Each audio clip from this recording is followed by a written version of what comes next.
Tas jau netraucē. Vienā gadā saņemt Ciceronu un nākamajā Mērfiju. Un atkal otrādi. Jā, tādi mēs esam. Ja? Un ko uzreiz gribu teikt par Mērfijiem?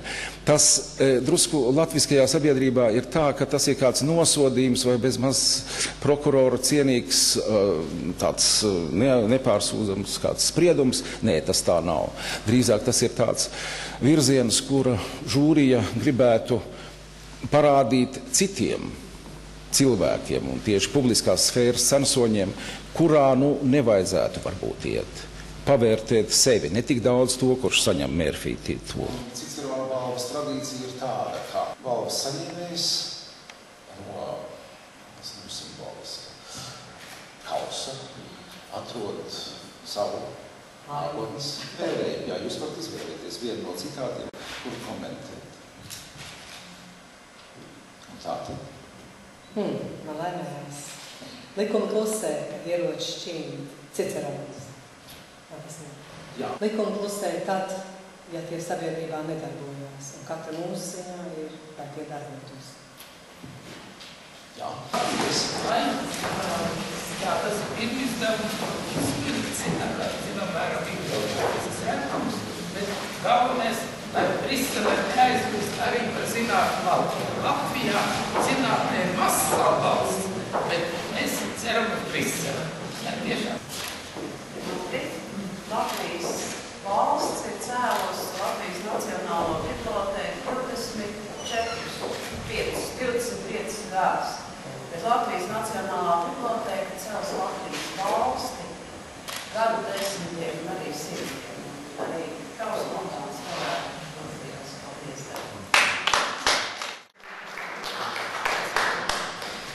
Cicerona balva man vilka neatlaidīgi modernas Nacionālās bibliotēkas izveide. Sabiedriskās cieņas balva.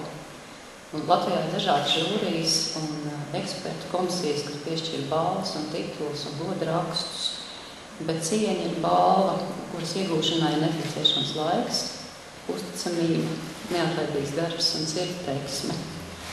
Un Andri, tev sirds deg par Nacionālo biblioteku. Un tas, ko es gribētu tev novēlēt, tu nesen pie manis atnāci ar vienu citu savu sapni un ideju, kas ir ļoti saistīta ar Nacionālo biblioteku. Tā ir Latvijas enciklopēdija. Es gribētu novēlēt, lai mēs visi saņemamies šodien un palīdzam īstenot šo te vēl vienu Andri sapni. Paldies, Andri, man ir patiesi prieks tev šodien sveikt.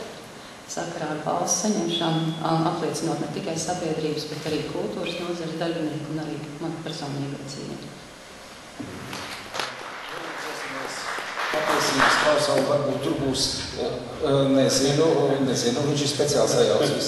Varbūt tur būs kaut kas, ko varēsiet Jelgavas rātē iekalt mūžīgi mūžos.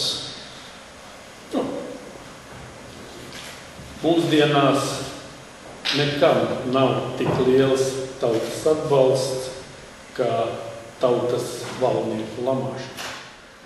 Cicerons!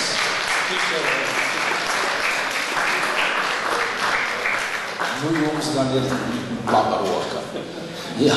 Kā jūs to komentētu? Vai tas ir kādā sakarā ar jums? Vēsture ir ļoti nemainīga.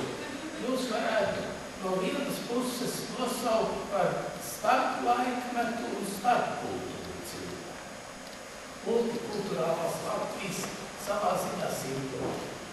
Jūs varētu nosaukt par vienu no visgudrākajiem un visviedākajiem Latvijas cilvēkiem. Un es gribētu sacīt, ka savā ziņā jūsu gudrība pat ir, ja tā varētu teikt, mazliet vecāka par Ciceronu. Jo tā nāk lielā mērā no vecās derības. Un vecā derība tomēr ir radusies labu laiku pirms Cicerona.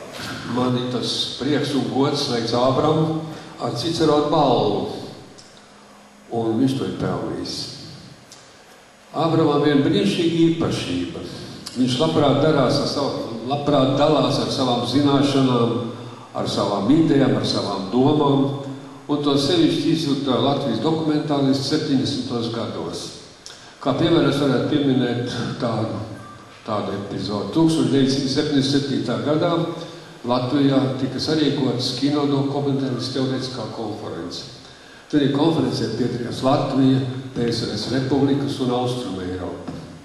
Pēc kāda laika šī konference pārvērtās par Eiropas dokumentālā kino simpoziju. Un šis simpozijas eksistē līdz 2007. gadam, tātad 30 gadus. Tur bija kāds 17 konferences, un visus šos 30 gadus Ābrams bija tas motors, kas rūpējās par to, lai tur nebūtu garlaicīgi, lai tas būtu interesanti, lai tam būtu kāda jēga. Uz tikšanos nākamajā ceremonijā.